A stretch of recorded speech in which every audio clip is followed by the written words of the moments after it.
ကျွန်တော်တို့ရဲ့ global leather page ကနေပြီးတော့မှာရရှိနိုင်တဲ့ပစ္စည်းလေးတွေကတော့ဒါတော့ကျိတ်လေးဖြစ်ပါတယ်ဒီတော့ကျိတ်လေးတွေကတော့ AR တိုင်းကြုံပြော်ခရိုင်ရေကြီးမြို့နယ်ကကိုသားကြီးရဲ့အမကီချင်းလေးတွေဖြစ်ပါတယ်ဒီဟာလေးတွေကတစ်ခုကို4000ကျပ်နဲ့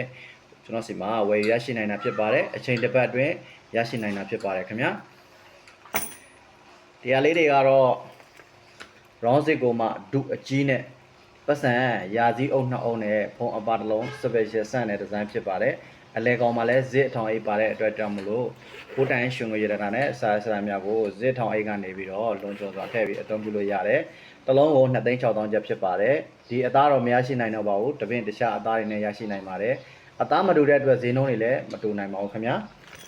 ဒါလေးကတော့ဒူဘာဂျာအိတ်ဖြစ်ပါတယ်ဒူဘာဂျာအိတ်ကတော့ဂျပန်ခရုံးတည်နဲ့3,600,000ကျပ်နဲ့ဝယ်ရရှိနိုင်တာဖြစ်ပါတယ်အသားရရှိနိုင်ပါသေးတယ်မှာလို့လည်းရရှိနိုင်ပါတယ်ဈေးထောင်အိတ်လေးဖြစ်ပါတယ်ခင်ဗျာနောက်ပြီးတော့ဒါလေးကတော့ stainless steel gun special stainless steel gun နဲ့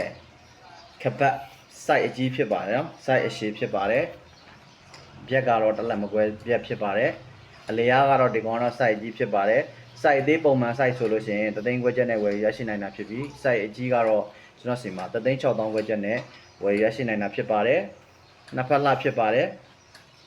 အနာ special တည်သက်လှပစွာလုံပေးထားပါတယ်အရန်မိုက်တယ်နောက်ပြီးတော့ကျွန်တော်စီမှာ by 4 wallet ဝယ်ရရှိနိုင်တာဖြစ်ပါတယ်ဒီ by 4 wallet လေး install ရှိပါမယ်customer ကပတ်စံပေးပြီးတော့မှာထားတာဖြစ်ပါတယ်ဒါပေမဲ့ customer ကရက်ချင်းပြေးလို့လာပြီးတော့မဆက်သွယ်တဲ့အတွက်ကြောင့်မလို့1လကျော်ဝါ2လကျော်ဝါတဲ့အတွက်ကြောင့်မလို့ဒီအိတ်ကိုကျွန်တော်ရောင်းပေးခြင်းဖြစ်ပါတယ်ဒီအိတ်ကကျွန်တော်စီမှာ7,000ကျပ်နဲ့ဝယ်ရရှိနိုင်တာဖြစ်ပါတယ်ဒီလို by 4 အိတ်ကိုလည်းပဲအပြင်ကြောပုံးကဒီလိုမိချောင်းအမိုက်စား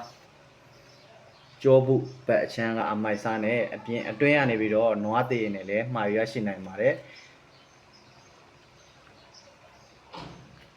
ဒီလိုအမိုက်စားသေးနေဆိုရင်ဒီလို by 4 wallet တစ်လုံးကို3,000ကျပ်နဲ့ကျွန်တော်စီမှာစင်ပေရှုံးမှုစွာဖြင့်ဝယ်ရရှိနိုင်တာဖြစ်ပါတယ်အချိန်တိုင်းတစ်ခုစောင့်ပေးရပါတယ်စအပ်တရားဆန်ကိုတဝက်ယူတာဖြစ်ပါတယ် COD မရပါဘူး COD မရောင်းပါဘူးเนาะ right expect စားပေးရတဲ့မြို့တွေကိုသာလျှင်ရောင်းချပေးတာဖြစ်ပါတယ်ကားဂိတ်ကိုမပို့ပေးပါဘူးခင်ဗျာအားလုံးကိုကျေးဇူးတင်ပါတယ်